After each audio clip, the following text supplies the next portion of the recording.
Bienvenidos a Las Sentencias a Debate, un programa del Tribunal Electoral. Yo soy Lucy Farías y les doy la más cordial bienvenida. Hoy le ofrecemos el caso de la asignación de diputaciones por RP en Coahuila.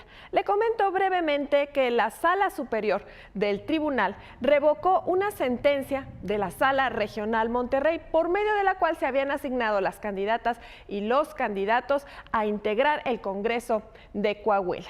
Le comento brevemente que la Sala Superior hizo un análisis minucioso respecto al orden que tenían propuestos originalmente los partidos para sus candidatas y para sus candidatos. Eso debería permanecer intocable. Y así se decidió esta sentencia. Yo lo invito a que acompañe a Pedro Lara y Malo, quien hoy se encuentra con Rodrigo Salazar Elena de Flaxo México y la maestra Claudia Zavala Pérez, quien es secretaria de Estudio y Cuenta de la ponencia del magistrado Salvador Nava Gomar. ¿Nos acompaña?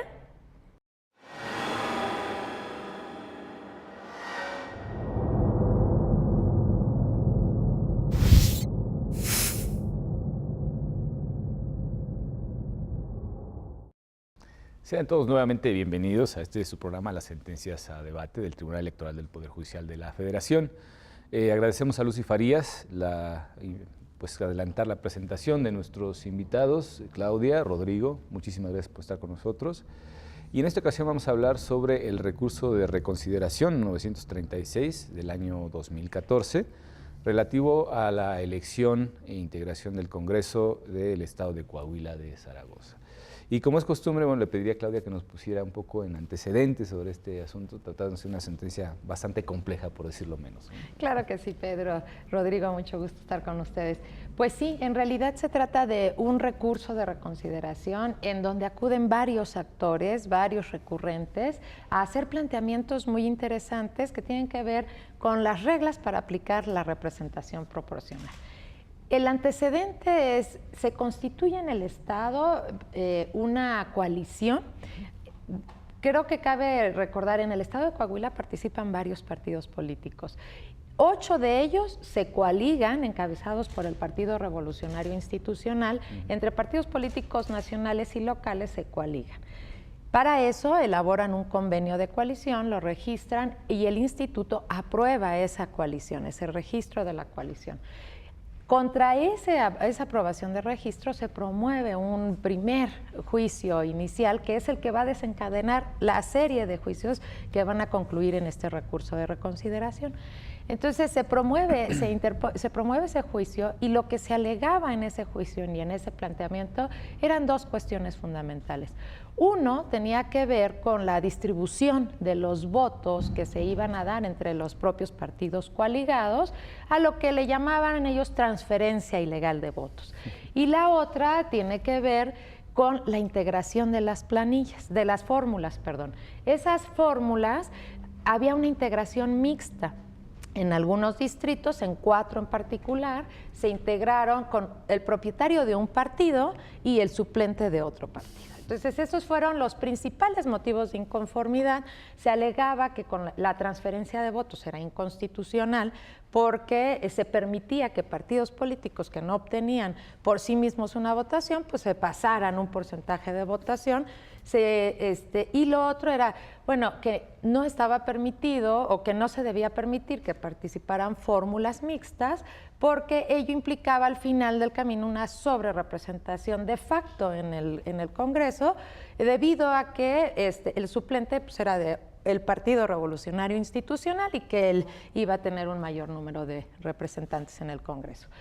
Esa decisión, que fue confirmada por el Tribunal Electoral local y se impugna a través de un juicio de revisión constitucional en la Sala Regional Monterrey. La Sala Regional Monterrey analiza el tema de inconstitucionalidad de la transferencia de votos y con relación a ello dispone que no hay una inconstitucionalidad, que es legal. Coahuila está en un modelo anterior todavía al modelo constitucional actual de coaliciones, pero se valida. Y lo que sí se pide a los partidos es que ellos mismos hagan una distribución diferente de la votación más equilibrada, que se iban a pasar a distribuir entre los partidos políticos.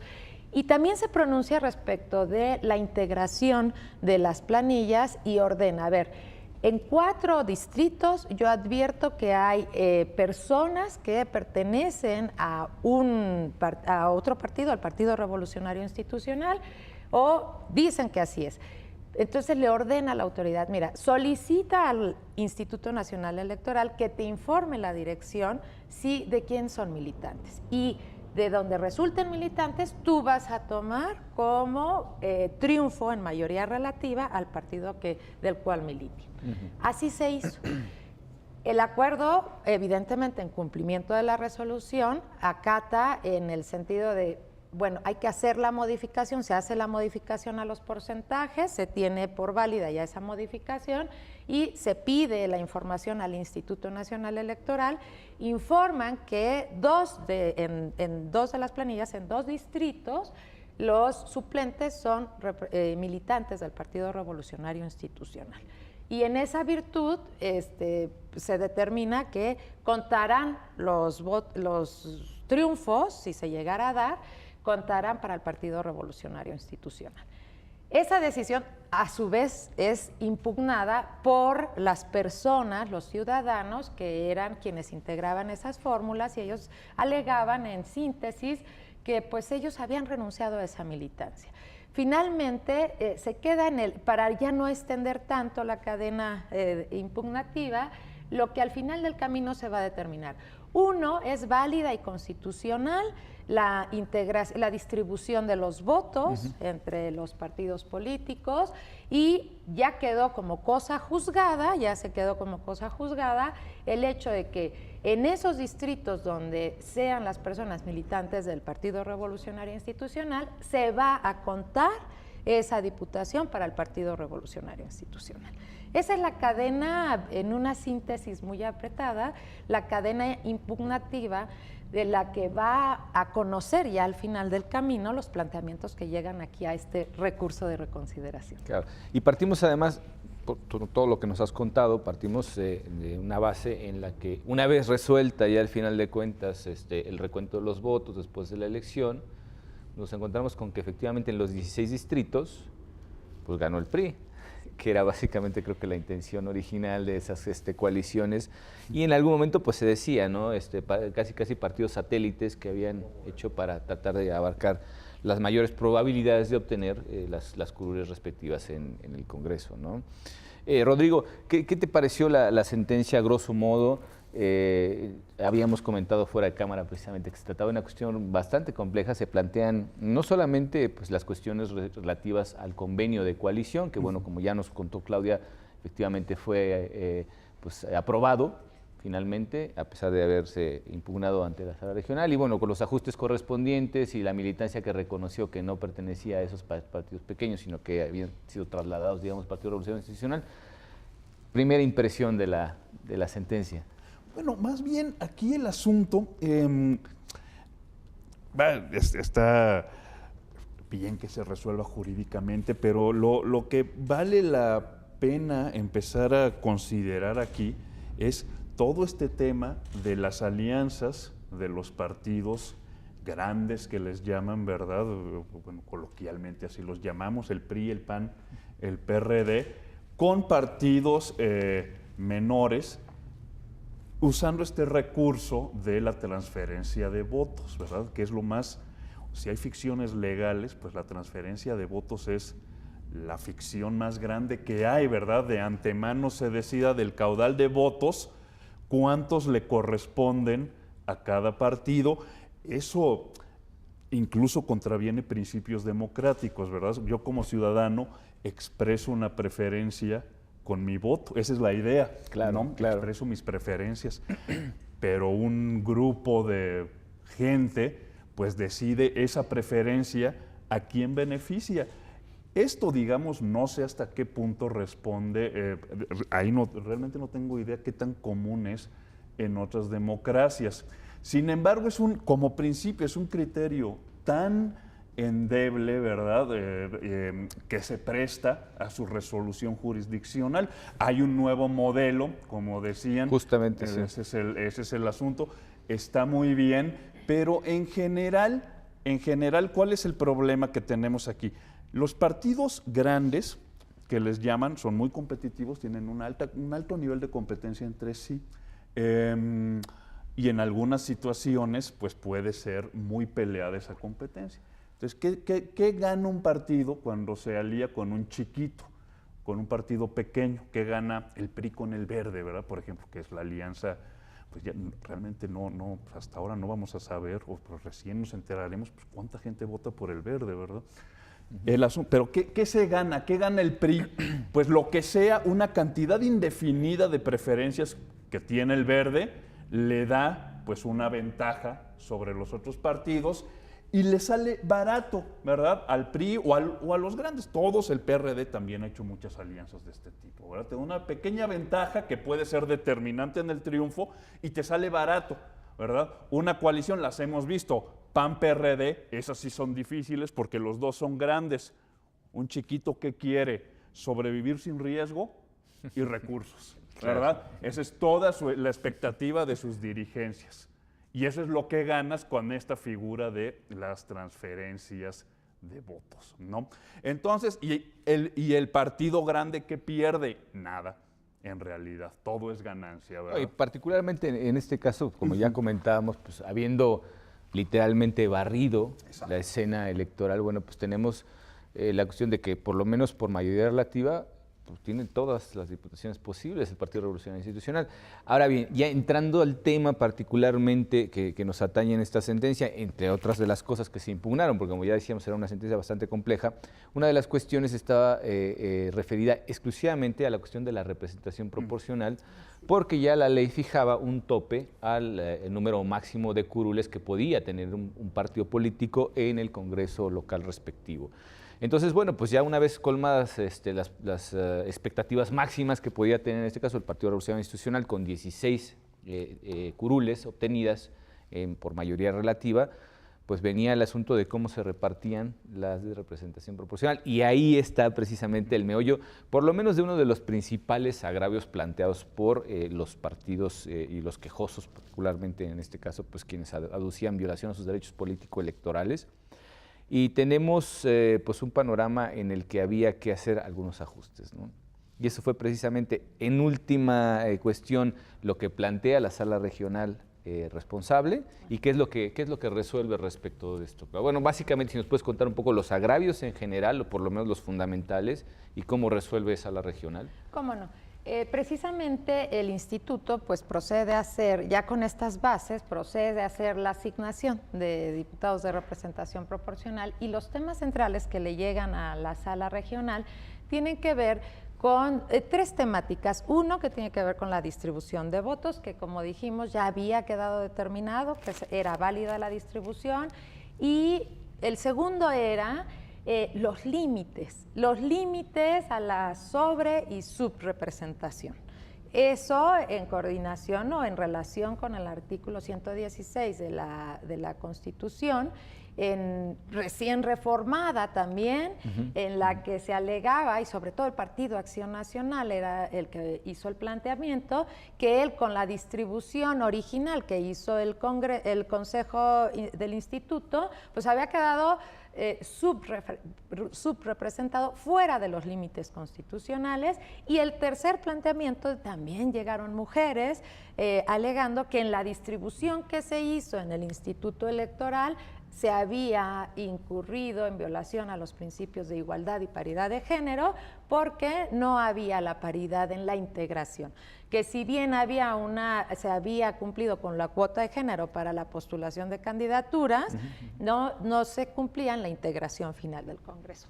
Esos son los tres temas esenciales de los cuales conoció la Sala Regional Monterrey, porque, explico brevemente, el Consejo lo que hizo es, la fórmula de distribución que yo tengo en la ley es, excluyo al Partido Revolucionario Institucional porque hay una regla que dice que el partido que obtenga la mayoría de las diputaciones, 16 diputaciones por el principio de mayoría relativa, ya no participa en la representación proporcional.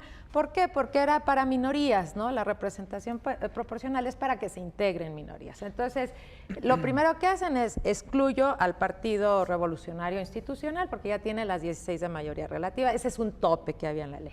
Posteriormente dice, bueno, tengo que ver y repartir en una primer ronda a todos aquellos partidos que hayan alcanzado el 2%. Y entonces tenemos que con esa distribución de votos de la coalición, pues empieza a repartir. El Partido Acción Nacional tuvo más del 23% de la votación por sí mismo. La segunda Le fuerza, reparte digamos. una porque había el umbral lo cumplió. También le reparte uno al partido, a un partido político local que tuvo más del 6%.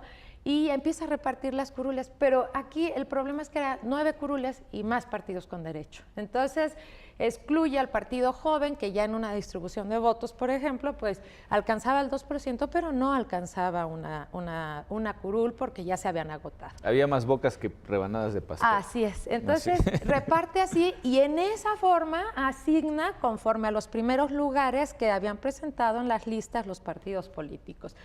Déjenme decirles que en ese punto un solo partido político había postulado a una mujer en primer lugar. Todos los demás, el primer lugar de la lista era un hombre. Entonces así asigna una para cada uno, como se agotaron las curules, pues ahí ya se agotó.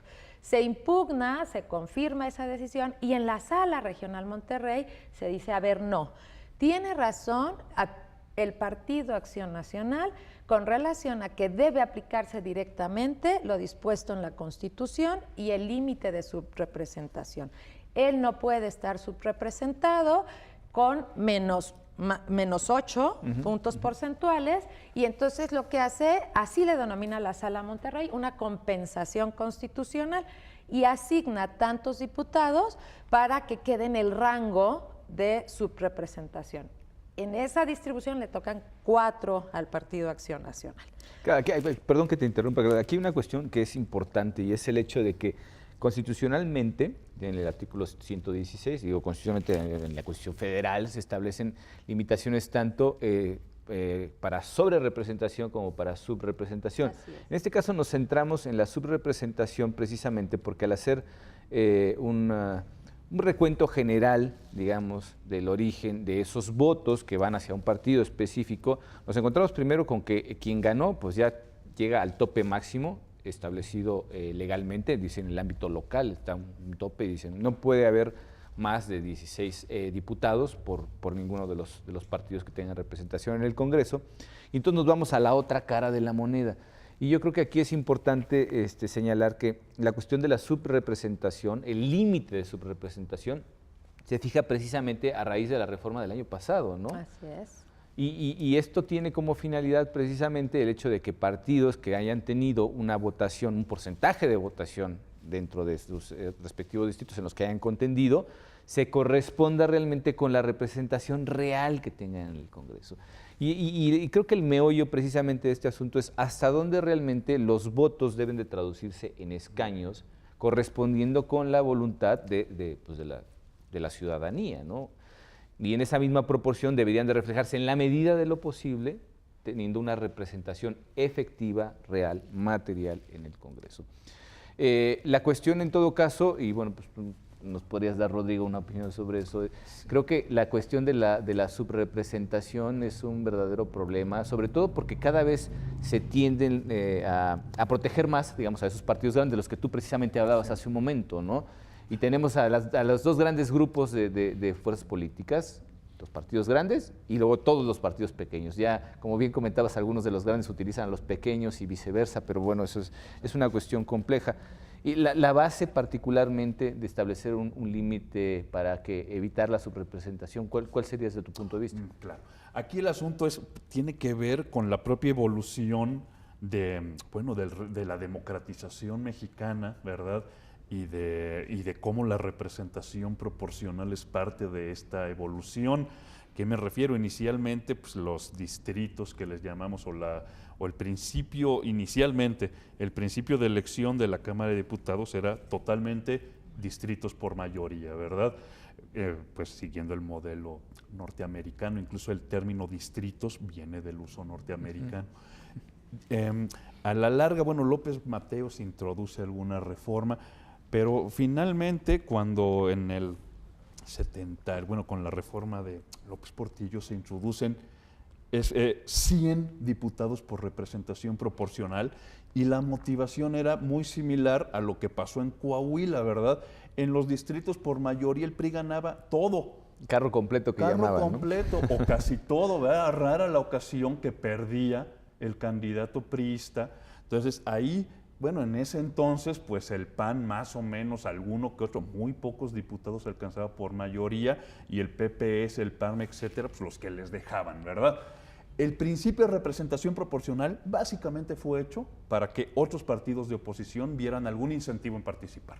Así de sencillo, ¿verdad? Sin que la hegemonía priista se viera realmente afectada, ¿verdad? Pero entonces, ¿qué pasó a partir de eso? Bueno, pues se incrementó la competitividad, los partidos agarraron fuerza, ¿verdad? Ya no era seguro el triunfo de distritos de mayoría. Entonces, y este modelo, parte mayoría y parte representación proporcional, se reprodujo, ¿verdad? En todos los estados. Y esto es muy interesante. ¿Qué pasa con este modelo? A diferencia de una Cámara totalmente de representación proporcional, ¿verdad? No es como que los partidos pues que no son dominantes tienen la misma representación.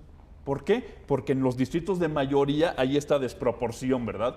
La subrepresentación en mayoría es muy sencillo. Si yo tengo 30% de los votos, pero gana otro con el 40%, mi subrepresentación es de 30%, porque obtengo 0 escaños en los distritos de mayoría, y el que ganó con 40 tiene 60%, ¿verdad? Así es. Y entonces el principio de representación proporcional se entendía para compensar esto, ¿verdad? Y que los partidos pequeños no perdieran todo y que algo obtuvieran, ¿verdad? Pero igual el principio mayoritario hace que algún grado de sobrerepresentación haya, ¿ok?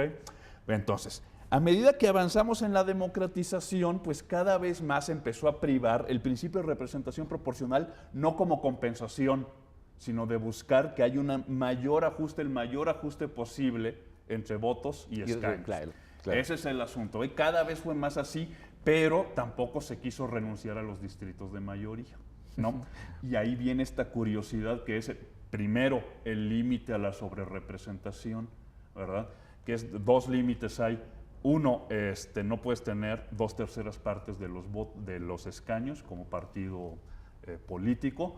Ese es un límite. Y el otro, no puedes tener un porcentaje de escaños mayor a 8 en tu porcentaje de votos. Eso fue lo inicial. Esto es relativamente fácil, operó totalmente. Esa parte operó en Coahuila muy sencillo, ¿verdad? Ahí ya tienes 2/3 partes, tú no participas en representación proporcional, ¿verdad? Digamos que hasta cierto punto simplificó las cosas, pero venía precisamente la cuestión. La complicación viene con el límite a la subrepresentación. Exactamente. A ver, y aquí hay una cosa, me parece que técnicamente no se analizó bien esto, ¿verdad? Cuando tú limitas la sobrerepresentación, digamos, con puro reparto te tocaría una sobrerepresentación de 12%, ¿verdad? Entonces, no, llegas hasta 8%. El resto se distribuye entre los demás, ¿verdad? Entonces, cuando limitas la sobrerepresentación, automáticamente, en algún grado, limitas la subrepresentación. Claro. ¿Okay? Sobre eso, Rodrigo, me gustaría que volviéramos en un momento. Vamos ahora a un corte, pero es muy interesante lo que estás comentando, porque efectivamente la finalidad es correspondencia entre votos y escaños. Si nos permiten, vamos a un breve corte y regresamos en un momento. Muchas gracias.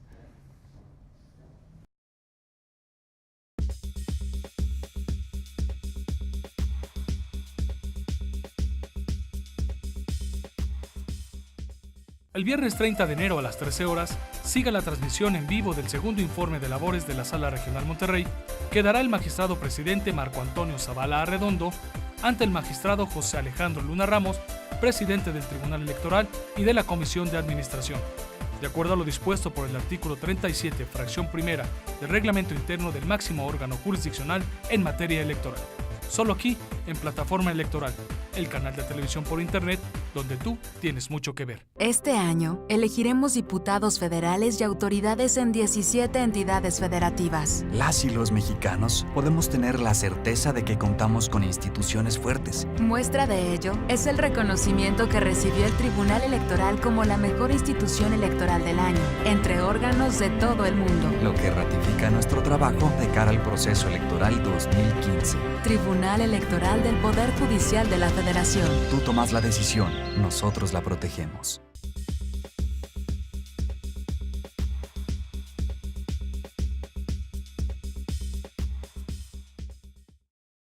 Pues estamos nuevamente con ustedes y precisamente tratamos un tema fundamental de este programa relativo al recurso de reconsideración 936.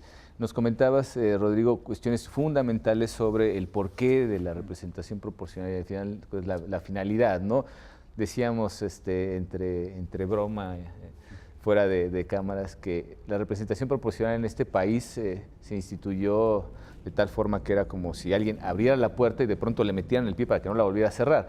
Y ahora, afortunadamente, y digo afortunadamente porque es parte precisamente de la trayectoria democrática, el hecho de que pues, la representación proporcional sea más ajustada a la realidad cada vez más, en la medida de lo posible, evidentemente, y tenemos con que ya muchos grupos políticos, constituidos como partidos, que no tenían pues, ninguna representación real, gracias precisamente a estas fórmulas que han ido progresando de alguna manera y sobre todo con la del año pasado, ya se establece constitucionalmente un tope, ¿no? Exacto. Bueno, esto nada más para hacernos una idea de cómo hemos evolucionado, ¿verdad? Se acordarán de la famosa cláusula de gobernabilidad que hubo durante los mandatos de Miguel de la Madrid y de Carlos Salinas. Ese que decía, el partido que tuviera la mayoría absoluta de votos, así fuera 35, 36%, automáticamente iba a tener la mayoría absoluta de escaños y se iba a tomar de representación proporcional los necesarios para darle a ese partido pues, la facultad de decidir por sí mismo, ¿verdad? Y los demás, pues que se contentaran con su...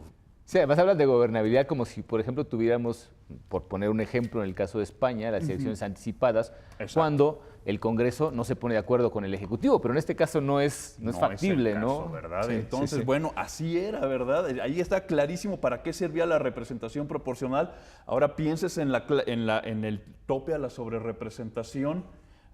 Y les digo, en un sistema como el mexicano, sobrerepresentación puede haber y va a haber, pero el tope a la sobrerepresentación te dice, si no sacas el 42.2% de los votos, así funciona en realidad, no puedes tener la mayoría absoluta de los escaños.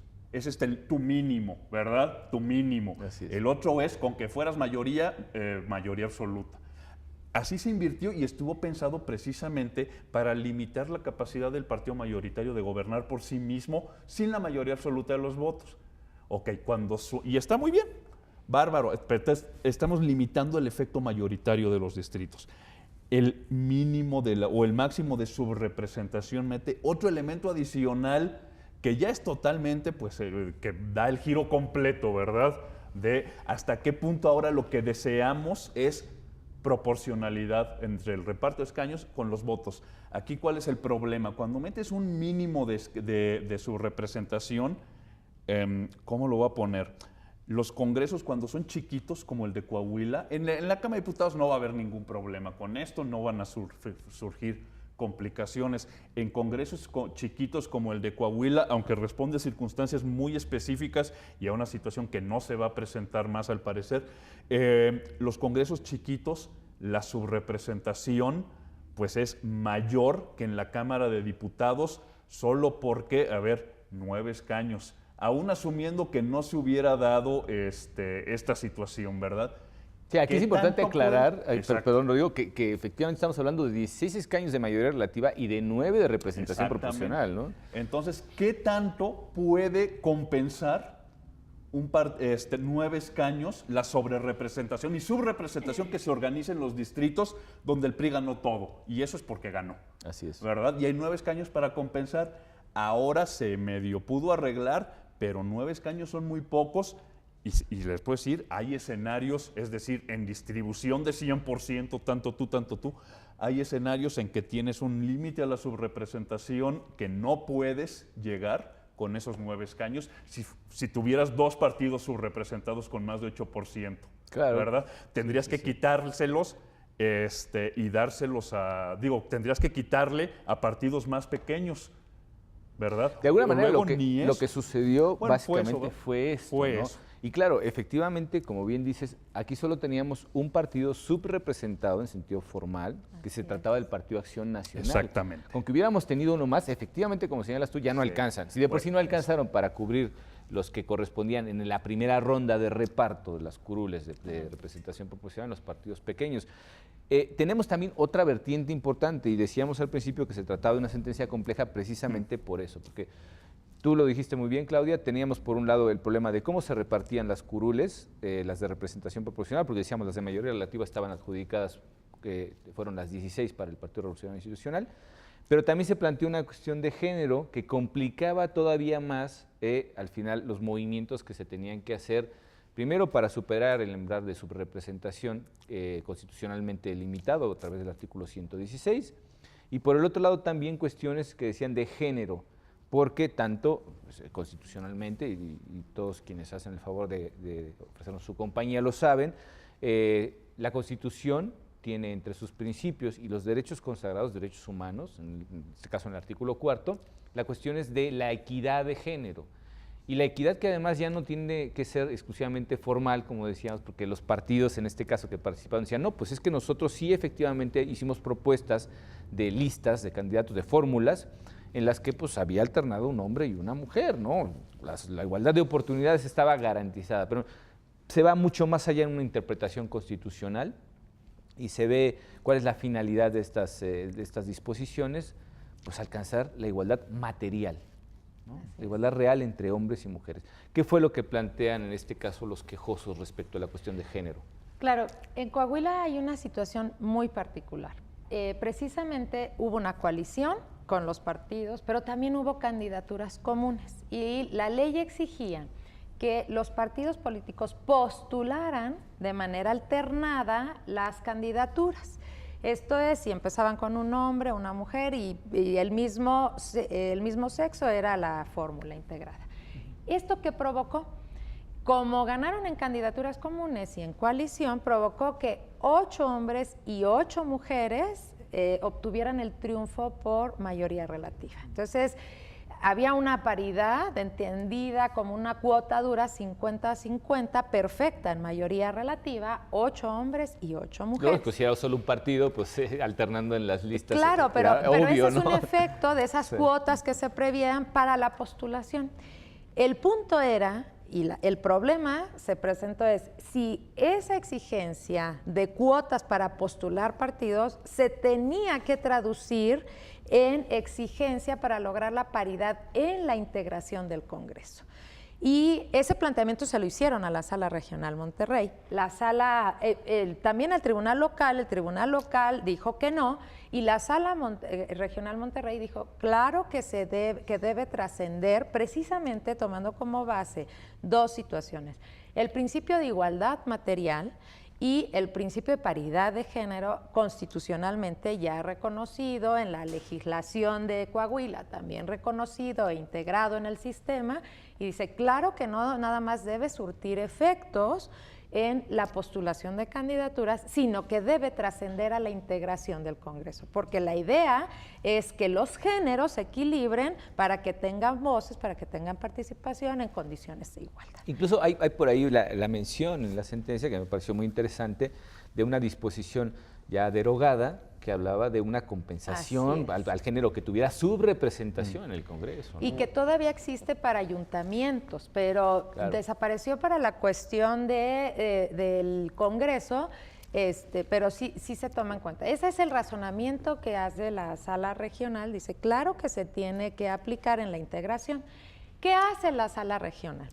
Toma en cuenta un factor que dice, a ver, todos los partidos políticos con derecho ya reconocido a la distribución empezaron sus listas de representación proporcional con hombres, salvo un partido político. Partido Socialdemócrata. Exacto. Entonces dice, como voy a aplicar la acción afirmativa para la integración, voy a hacer una modificación y voy para beneficiar al género femenino, que es el subrepresentado, lo que voy a hacer es invierto en la distribución ya de las curules que le tocaba a cada partido político, invierto el género, empiezo con mujer, ¿no?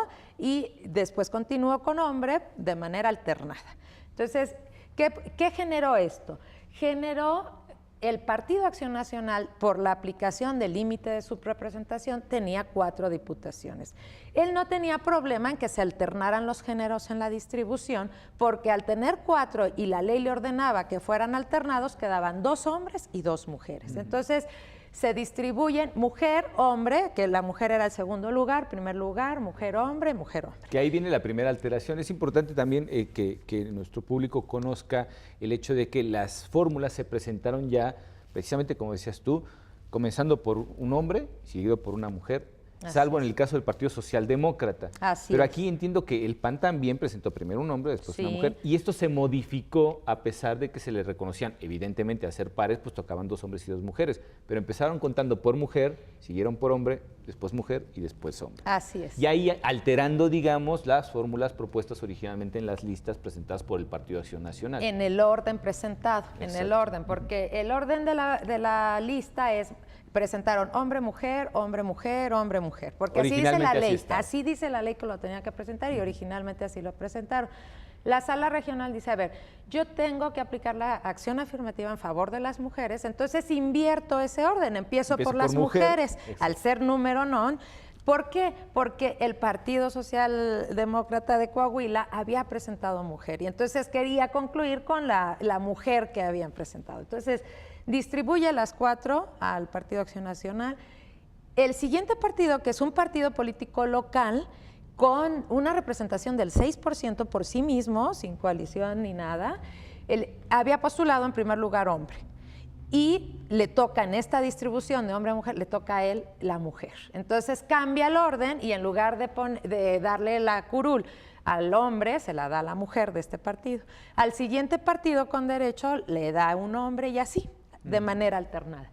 ¿Qué fue el planteamiento aquí en el recurso de reconsideración en ese tema en concreto? 1, planteaban que era indebido que la cuota de género prevista en la legislación trascendiera la integración del Congreso. Ese fue el primer planteamiento. Y después el segundo planteamiento dice, pero además, mira, la sala regional está violando el derecho de autoorganización de los partidos, porque la definición de las listas proviene de procedimientos democráticos o abiertos o cerrados, ¿no? Entonces dice, ese es nuestro derecho para autoorganizarnos y poder presentar la lista. Y la sala regional, con ese criterio, está alterando y está violando ese derecho. Grosso modo, esos son los planteamientos. ¿Qué se define aquí en esta resolución? Primer punto, que no es indebido que se aplique para la integración del Congreso esas cuotas de género, que trasciendan a la integración, en virtud de los principios de igualdad material, para no dejarlo en lo formal, sino que se vea reflejada esa participación del género femenino ya en la integración del Congreso, y que había hecho bien la sala regional al determinar que aplicaba también y que la perspectiva de género, la equidad de género, la paridad de género tenía que trascender en la integración del Congreso. Aquí hay una cuestión que es muy importante, que es el hecho de saber, tenemos 25 curules en el estado de Coahuila, es imposible que hubiera una paridad, es decir, no cabe 50-50 porque tenemos un número non. Entonces se estableció un cómputo de por lo menos 12 diputadas contra 13 diputados. Así es. Entonces ya teníamos originalmente pues 8 y 8, por lo cual nos quedaba definir los restantes. Eso. En este caso, decir, con los números que nos quedan de curules para representación proporcional, tratar de equiparar esto. Y ahí es donde entra precisamente el conflicto. ¿Tú crees, Rodrigo, que al final de cuentas estas cuestiones se solucionarían siendo un poco más rigurosos, no solamente en cuanto a la postulación, sino decir, es que están obligados al final de cuentas a integrar materialmente con equidad y paridad de género los que resulten electos, o sería ya una intromisión en la voluntad digamos, de los electores? Porque un elector puede votar por un hombre, por una mujer o por quien le dé la gana, ¿no? Claro, bueno, aquí hay un asunto que tiene que ver una vez más la escala, fíjense. Si piensa uno, solo atendiendo a las listas de representación proporcional, las listas, cuando son muchos escaños de representación proporcional, ¿quién empieza y quién acabe? Si empieza hombre, si empieza mujer, por ejemplo, si fuera solo, digamos, PRI, PAN y PRD, los 200 de representación proporcional, son tantos que al final terminaríamos más o menos en esa parte con representación paritaria, que es el objetivo, ¿verdad? En cambio, cuando son 9, 7, 11, ¿qué pasa? Que lo más probable es que muchos partidos solo metan un diputado por representación proporcional, y digo diputado a propósito. Sí, el género masculino. Exacto, porque por eso ahí es tan importante si empieza hombre o mujer, claro, ¿verdad? Por eso, entonces, ¿por qué? Porque lo más probable es que entre uno, ¿verdad? Y entonces, bueno, cuando son tan poquitos, ahí hace una gran diferencia. Entonces, si el objetivo es tener una paridad en la representación proporcional, pues está bien que haya intervenido la Corte en este caso, bueno, el tribunal, para corregir, porque el objetivo último de la ley es ese, tener paridad, al menos en la parte de representación proporcional. Yo añadiría, para evitarnos problemas, debería estar en la Constitución, todas las listas empiezan con mujer y alternados. Como una medida afirmativa de naturaleza como medida constitucional, afirmativa, sí, ¿verdad? Es alternado y todos empiezan siempre con mujer. En los lugares grandes no va a haber gran problema. Bueno, lugares grandes sí puede haber problema cuando entran muchos partidos pequeños, que a lo mucho pueden meter. Podría ser, ¿verdad? Que estén en el lindero el 2%. Pero entonces en los lugares grandes no va a haber mucho problema, y en los pequeños, donde son pocos escaños RP, haces una diferencia en el sentido que quieres, ¿verdad? Eso se solucionaría fácil, pero creo que donde tenemos más problemas es en realidad en los distritos de mayoría. Tú lo notaste muy bien, ahora en Coahuila no se vio. ¿Por qué? Porque un partido ganó todos, ¿verdad? Y los partidos están obligados a tener la alternancia. Pero entonces resulta, si lo pienso muy bien, solo cuando ganan todos los partidos puedes garantizar representación paritaria. ¿Por qué? Porque ¿qué hacen los partidos en los distritos? Bueno, uno, está el tema de la democracia interna, ¿verdad? Que es muy severo. Pero la otra es, si tienen que hacer hombre, mujer, mandan a las mujeres a los distritos que es menos probable que gane ese partido, donde están más débiles, ¿verdad? Definitivamente. Entonces, y donde están más débiles, ¿qué pasa? Las mujeres van a enfrentar un hombre, porque el otro partido, el que está favorecido en ese distrito, va a poner ahí un hombre a competir, ¿verdad? Los distritos por mayoría es donde matas la representación paritaria, pero sí está el tema de la democracia interna, sí es importante, ¿verdad? Y está el tema que pues, el candidato o candidata que gane en un distrito no lo puedes retirar, ¿verdad? Hay una solución muy interesante en la India, fíjense. La India, el problema es ese, ¿no? Los partidos mandan a las mujeres a competir donde tienen menos chance de ganar. Así hacen en los distritos. La India, ¿qué hace? No son muchos, ¿verdad? Pero tiene un número de distritos por mayoría que son para mujeres, y se decide, cada elección se decide al azar cuáles van a ser esos distritos. Y en esos distritos que son para mujeres, solo compiten mujeres. Claro. Todas las candidatas son mujeres, ¿verdad? Entonces, no violas la democracia interna, pues que decidan por sus procedimientos cómo llega esa mujer a la candidatura, y pues la que llegue es la que ganó por la mayoría de votos, ¿verdad? Pues del electorado. Entonces es una forma, son muy poquitos, ¿verdad? Pero además hay una cosa, se han hecho estudios, las mujeres mejoran su situación en esos distritos. Por supuesto. Esa es una forma de entrarle a esto, ¿no? Sí. Con más seriedad, si el objetivo es ese. Ya otras discusiones, pues sí o sí no. Además creo que todas estas cuestiones tienen fundamentalmente encomendada una tarea, que es la de crear costumbre. Que nos acostumbremos finalmente a estar en igualdad de condiciones, hombres y mujeres, y eso significa una praxis constante, ininterrumpida, y una interiorización de esos valores para, al final de cuentas, no hacer distinciones, ¿no? Y si es necesario que las medidas afirmativas obliguen a presentar pues, exclusivamente candidatas del género femenino, pues yo creo que sería una buena opción. Si nos permiten, vamos a ir a una breve pausa y volvemos con ustedes en un momento. Muchas gracias.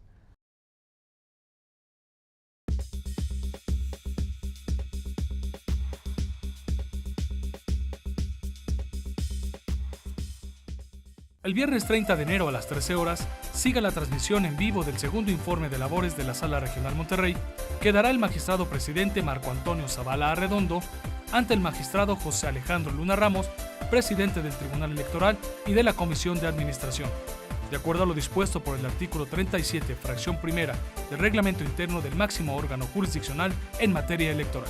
solo aquí en Plataforma Electoral, el canal de televisión por internet donde tú tienes mucho que ver. Este año elegiremos diputados federales y autoridades en 17 entidades federativas. Las y los mexicanos podemos tener la certeza de que contamos con instituciones fuertes. Muestra de ello es el reconocimiento que recibió el Tribunal Electoral como la mejor institución electoral del año, entre órganos de todo el mundo. Lo que ratifica nuestro trabajo de cara al proceso electoral 2015. Tribunal Electoral del Poder Judicial de la Federación. Tú tomas la decisión, nosotros la protegemos. En el Tribunal Electoral protegemos los derechos político-electorales de las y los mexicanos.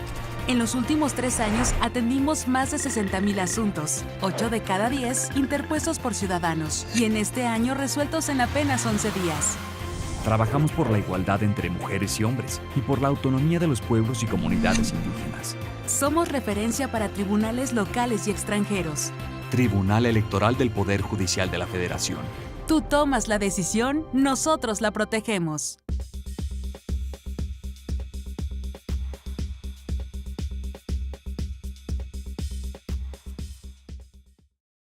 Bueno, pues estamos nuevamente con ustedes. Este ya es nuestro tercer segmento, y bueno, me gustaría que entráramos a las cuestiones que se resolvieron y cómo se resolvieron de la manera más sucinta posible, Claudia. Claro que sí. Con esta cuestión de género se dijo, sí pasa a la representación proporcional, y en esa medida, al ponderar el principio de autoorganización de los partidos políticos con la equidad de género, la paridad de género, la igualdad, lo que se determinó es, en principio, se debe respetar el orden de la lista. Esto fue lo que ya resuelve Sala Superior respecto de la sentencia de la Sala... Sí, porque la Sala Regional había invertido el orden, sí, ¿no? Empezó por mujer. Aquí lo que se dijo es, en principio se debe respetar el orden de los propuesto por los partidos políticos, y se aplicará una acción afirmativa cuando tú veas la necesidad de equilibrar los géneros. Entonces, ¿qué pasó?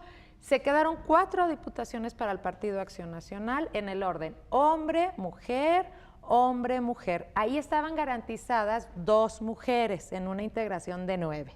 Vamos pensando, porque había 8 de mayoría, 8 hombres y 8 mujeres. Entonces, vamos, 10 hombres, 10 mujeres con esta repartición 2-2. Se continúa en el orden que presentado por el partido local, que tenía derecho, y se deja un hombre ahí. Y ahí van 3 hombres para la integración total. Al siguiente partido también se le deja este hombre porque llegamos a 4 hombres. Y la siguiente, como recordemos que nuestro último partido con derecho a asignación, Partido Socialdemócrata de Coahuila, había postulado una mujer, estaba ya integrada una mujer. Y la acción afirmativa se aplicó con el último escaño por asignar, que se requería una mujer para lograr un equilibrio en la representación. No se puede lograr 50-50 claro, en una cuota dura. Pero tenemos 13 y 12, ¿no? Pero quedaron 13 hombres que representan el 52%, 48 mujeres que representan 12 mujeres que representan el 48%. Exactamente. A diferencia, la sala había dejado 13 mujeres, 12 hombres. En la sala, ponderando estos derechos, fueron 12 mujeres, 13 hombres, con ese paridad, porque equilibrada, ¿no? Lo que se trataba de ver era, pues, respetar los derechos que estaban en juego, los derechos en juego, el derecho de autoorganización de los partidos políticos, y se equilibra la representación en los géneros. Así es como se resuelve, y en consecuencia se deja firme la aplicación del límite de subrepresentación. Por tanto, hay 4 diputados para el Partido de Acción Nacional en aplicación a ese principio. Al PRI no se le da nada porque se determina, pues, que ya tenía el tope de los 16 diputados de mayoría relativa, y al partido, al PUSD, que es un partido político local con un porcentaje de votación del 6%, le queda una diputación, que es el hombre que había propuesto originalmente. A los siguientes partidos también se les deja el orden original, salvo al partido, al PANAL. Al PANAL es donde se aplica la acción afirmativa y se cambia del primer lugar al segundo lugar por ser mujer para lograr esta equidad. y entonces se ordena al instituto, pues se revocaron las constancias originales y se ordena que se entregue sobre esta base a los integrantes ya del Congreso. Ese es en síntesis. En resumen, podríamos decir en todo caso que de todos los agravios que se exponen, solamente se le da la razón a los quejosos en uno, que es respecto de la intromisión, digamos, o una decisión que va más allá de la autodeterminación como derecho que tienen los partidos políticos en cuanto a la presentación de sus fórmulas y las listas que corresponden en cada caso, ¿no? Y entiendo que al partido que se le modifica el orden de la lista es solamente uno, en lugar de a todos, exceptuando evidentemente quienes habían ganado por mayoría relativa, y esa injerencia se reduce a la mínima expresión, tratando precisamente de preservar el derecho de autodeterminación.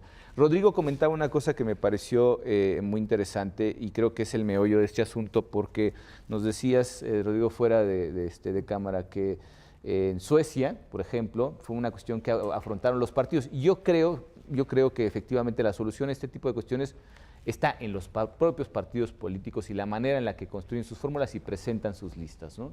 ¿Cuál es el caso de Suecia que nos comentaba, ¿no? Que era muy interesante. Sí. Bueno, no, eso, ¿no? Que realmente en Suecia tiene una de las representaciones más paritarias que hay en el mundo, y no es porque esté la cuota mandatada en la Constitución.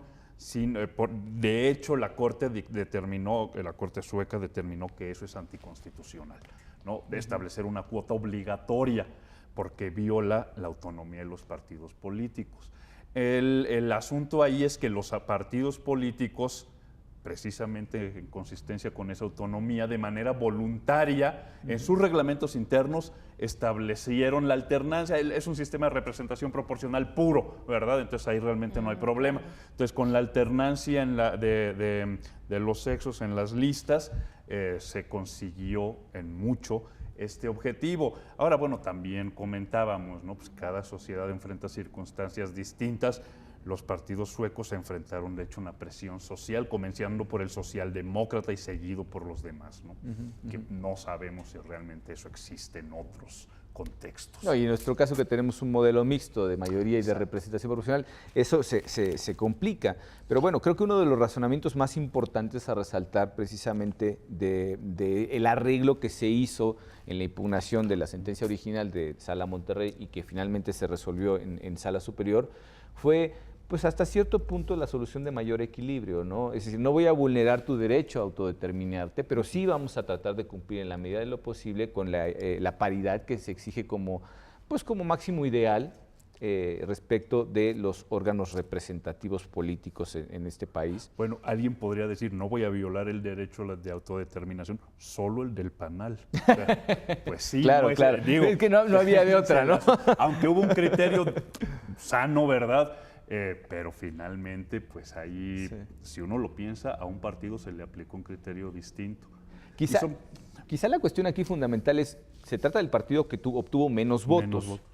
Es decir, y pensando, y sí, tienes toda la razón, es difícil distinguir la cuestión de un partido respecto de los otros, pero si hablamos en números puros y duros, la menor afectación se conseguía precisamente haciendo el ajuste al que menos votos tenía. A ver, parece que la tesis que está en la propia resolución es que cuando cede el derecho de autoorganización frente a la paridad, y es el número cede cuando es necesario integrar al género femenino, en este caso, porque la acción afirmativa era para mujeres, cuando hasta el número que sea necesario. En este caso fue 1, porque eran circunstancias muy particulares. 8 hombres, 8 mujeres en mayoría relativa, dio un gran avance, porque si no, la integración, si hubiera quedado diferente en mayoría relativa, pues habría que haber aplicado la acción afirmativa más fuerte o aplicar más número de mujeres en representación proporcional. Pero la tesis es, ¿cuándo cede el principio, el derecho de autoorganización? Cede en la medida que necesitemos integrar al género para equilibrar los... Y eso tiene que ver además con una cuestión muy básica, y digo básica en el sentido de la jerarquía de las normas.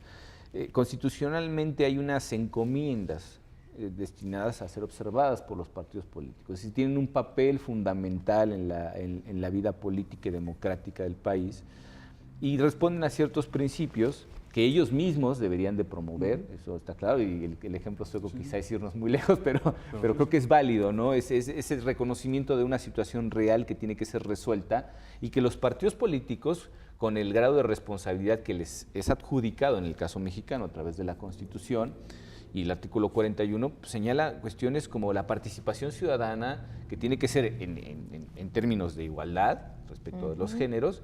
Y ya con ese simple hecho creo que hay un compromiso en el cual, pues, como todos los compromisos, tiene que hacer ciertos sacrificios, se tiene que dar algo para poder conseguir los objetivos que se han encomendado originalmente.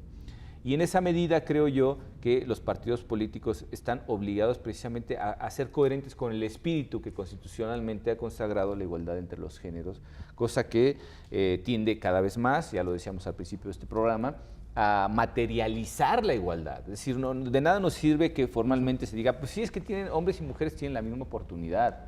Pues sí, pero ve cómo están integrados los órganos representativos, ¿no? Tienes un porcentaje de mujeres muchísimo más bajo del que originalmente la participación permitía, sobre todo ahora que son listas alternadas y paritarias, pues se supone que las oportunidades son 50-50, como podríamos decirlo en plata, ¿no? Y a la hora de que se ve el resultado de esas oportunidades de participar, vemos un resultado completamente distinto al esperado, ¿no? Claro. Entonces, bueno, pues tratamos una sentencia realmente muy compleja. Yo les agradezco muchísimo que hayan estado en este programa y sus muy valiosas opiniones. Y por supuesto les agradecemos a ustedes por el favor de su compañía y los esperamos en la próxima edición de Sentencias a Debate. Muchísimas gracias, hasta la próxima.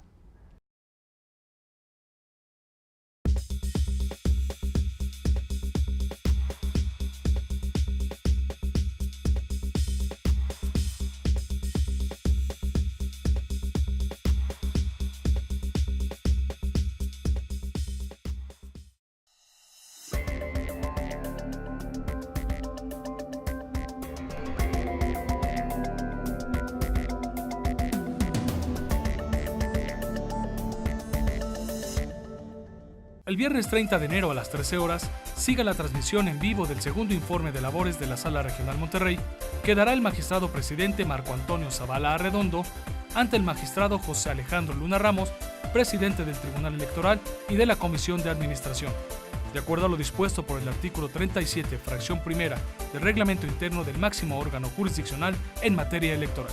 Solo aquí, en Plataforma Electoral, el canal de televisión por internet, donde tú tienes mucho que ver. Este año, elegiremos diputados federales y autoridades en 17 entidades federativas. Las y los mexicanos podemos tener la certeza de que contamos con instituciones fuertes. Muestra de ello es el reconocimiento que recibió el Tribunal Electoral como la mejor institución electoral del año, entre órganos de todo el mundo. Lo que ratifica nuestro trabajo de cara al proceso electoral 2015. Tribunal Electoral del Poder Judicial de la Federación. Tú tomas la decisión, nosotros la protegemos. En el Tribunal Electoral protegemos los derechos político-electorales de las y los mexicanos.